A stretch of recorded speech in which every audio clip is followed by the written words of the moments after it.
الحمد للہ وکفا والصلاة والسلام علی عباده الذین اصطفى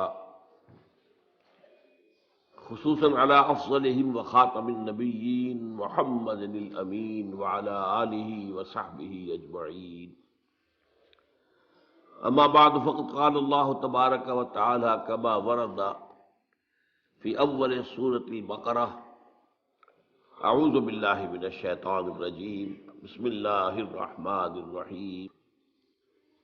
الف لام میم ذالک الکتاب لا ریب فیہ ھدی للمتقین الذین یؤمنون بالغیب ویقیمون الصلاة ومما رزقناہم ینفقون والذین یؤمنون بما انزل الیک وما انزل من قبلک وبالآخرۃ ھم یوقنون اولئک علی ھدی من ربہم واولئک ھم المفلحون. وقال عز وجل كما ورد في نفس السورة: ليس البر أن تولوا وجوهكم قبل المشرق والمغرب ولكن البر من آمن بالله واليوم الآخر والملائكة والكتاب والنبيين. وقال جل وعلا كما ورد في آخر نفس السورة: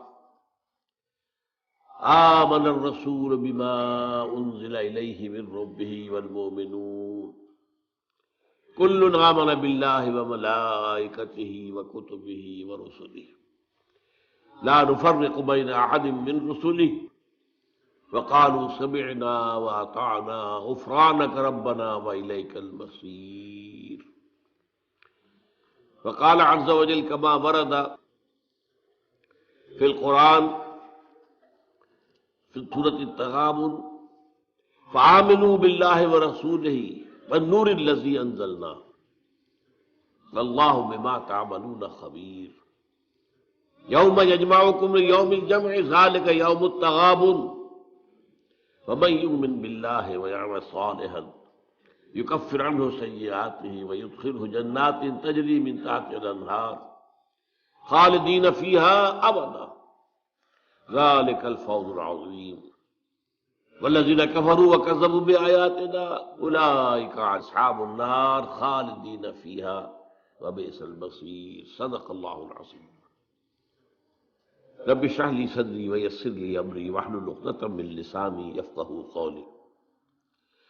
اللهم ربنا ألهمنا رشدنا وأعذنا من شرور أنفسنا. اللهم أرنا الحق حقا وارزقنا اتباعه وأرنا الباطل باطلا وارزقنا اجتنابه. اللهم صل على عبدك ونبيك ورسولك وحبيبك وخليلك محمد وبارك وسلم وبارك على جميع الأنبياء والمرسلين وعلى ملائكتك المقربين وعلى عبادك الصالحين وعلينا معهم يا أرحم الراحمين. معزز حاضرین اور محترم خواتین، آج ہم اللہ کا نام لے کر 4 خطبات سیرت کا سلسلہ شروع کر رہے ہیں. آپ دعا کریں کہ اللہ تعالی حالات کو سازگار بنائے رکھے، میری طبیعت بھی اس قابل رہے کہ میں اس پروگرام کو پورا کر سکوں.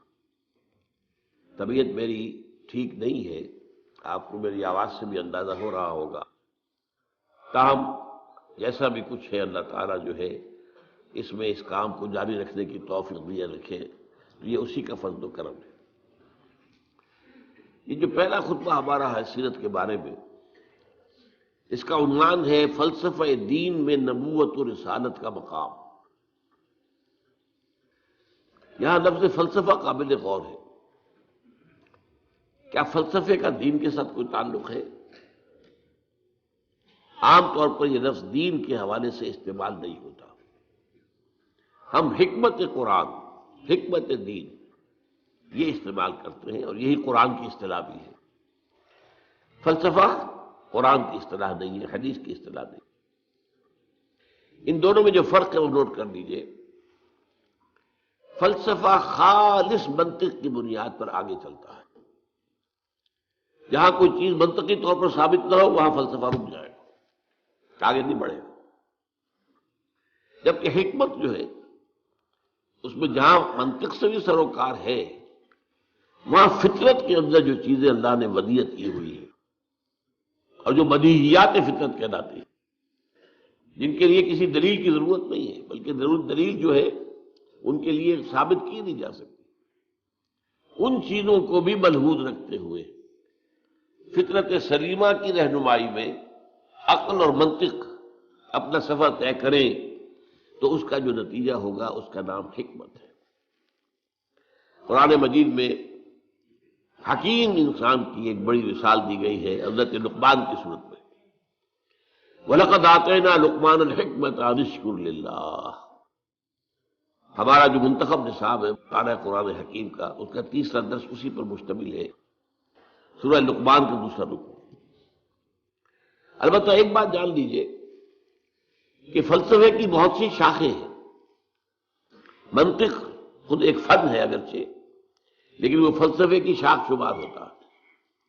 ایک زمانے میں نفسیات بھی فلسفے کی شاخ تھی، یہ سب فلسفے کی، لیکن اب جو ہے فلسفے کے لیے علیحدہ علیحدہ نام اس کے مختلف شاخوں کے لیے۔ ایک کا نام ہے میٹا فزکس۔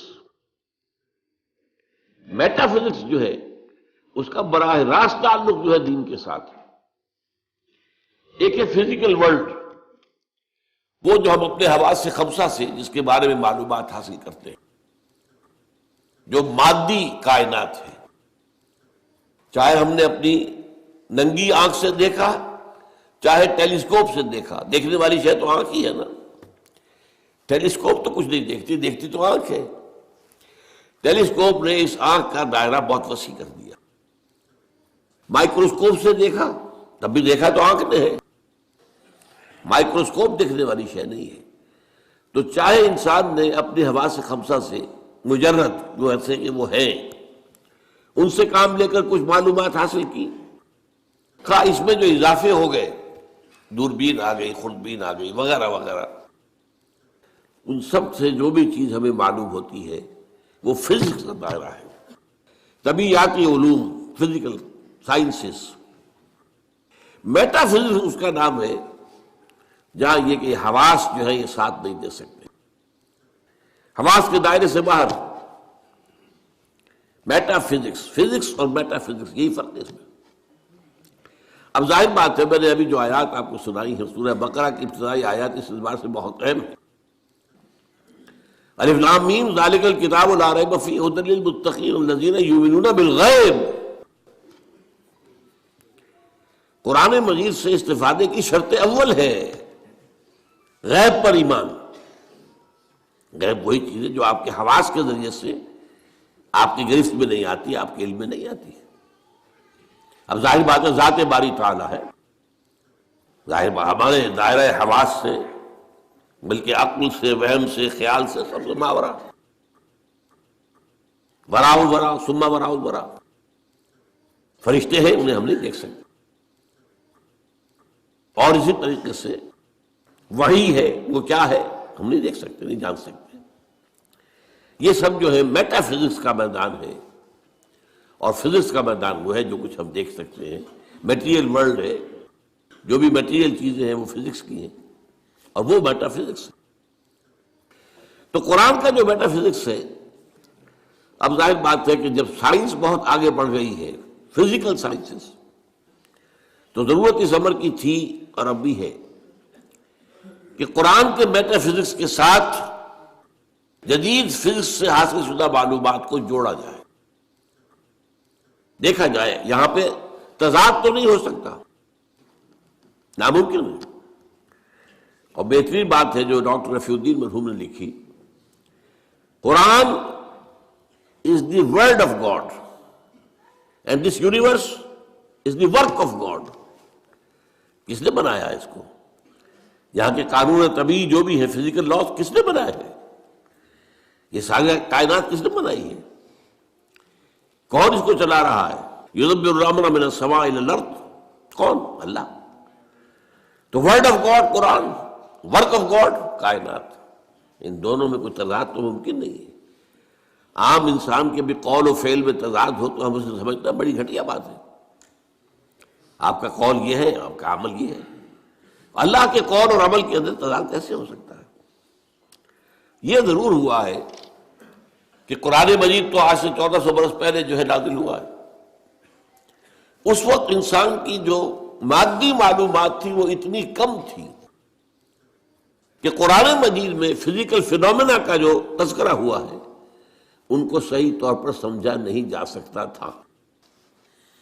اس لیے کہ ابھی ہماری معلومات اس کائنات مادی کے بارے میں بہت محدود تھی. لیکن جیسے جیسے جیسے جیسے سائنس آگے بڑھی ہے، قرآن نے پہلے کہہ دیا تھا سنریہم آیاتنا فی الآفاق وفی انفسہم حتی یتبین لہم انہ الحق.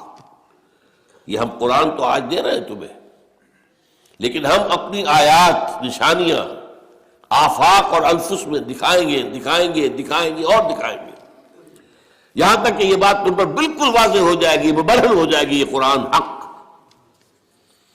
تو جتنی سائنٹیفک ترقی ہوئی ہے اس نے ثابت کیا ہے قرآن کی حقانیت کو. آپ نے پہلے بھی تذکرہ سنا ہوگا، ٹورنٹو یونیورسٹی کا جو ہیڈ آف دی ڈپارٹمنٹ، جو یہ ایک خاص علم جنین ہے، یعنی ماں کے بطن میں جو بچہ پرورش پاتا ہے، امبریولوجی اس سائنس کا نام ہے. آج جب کہ انسان نے، آپ کو معلوم ڈسیکشن بھی ہوتا ہے، سب کچھ ہوتا ہے، مائکروسکوپ بھی ہے اور نہ معلوم کیا کیا چیزیں ہیں جس کے اندر داخل کر کے دیکھ لیتے ہیں. گھٹنے کا درد ہے، گھٹنے میں کیمرہ داخل کر دیتے ہیں، وہاں سے دیکھ لیتے ہیں اندر کیا ہے. تو آج جو معلومات حاصل ہوئی ہے وہ حیران ہوا. 1400 برس پہلے یہ کیسے دے دی گئی قرآن مجید کی؟ اس نے مانا. مورس بوکائی نے یہ مانا، فرینچ سرجن تھا، شاہ فیصل اس کے پاس علاج کے لیے گئے تھے، وہاں انہوں نے قرآن پیش کر دیا اسے. انہوں نے کہا میں کیسے پڑھوں گا اس کو، یہ تو عربی میں. انہوں نے کہا کوئی بات نہیں، میں آپ کے لیے استاد منگا دوں. تو بادشاہ کے لیے کیا مشکل تھا، سعودی عرب سے لا کر ایک ٹیوٹر رکھ دیا گیا ان کے پاس. اس نے عربی سیکھی، پھر قرآن پڑھا، پھر کتاب لکھی، the Bible, the Quran and the science. اور اس میں یہ ثابت کیا اور اقرار کیا کہ قرآن میں کوئی شے وہ نہیں ہے جسے سائنس نے غلط ثابت کیا ہو. یہ ہو سکتا ہے کہ قرآن میں بہت سی چیزیں ایسی ہیں جن کی حقیقت تک ابھی سائنس کی رسائی نہیں ہوئی، یہ اور بات ہے. لیکن کوئی شے ایسی ثابت ہو گئی ہو کہ قرآن کی یہ بات غلط ثابت ہو گئی، یہ نہیں. تو آج اصل میں اس وقت کی بہت ضرورت ہے اس کی کہ یہ جو دو علوم علیحدہ علیحدہ چل رہے ہیں، یہ دو آنکھیں ہیں. ایک آنکھ یہ دیکھو، کھول آنکھ، زمین دیکھ، فلک دیکھ، فضا دیکھ، زمین اور آسمان کو دیکھو. افلا ينظرون الى الابل كيف خلقت والى السماء كيف رفعت. دوسری آنکھ وحی،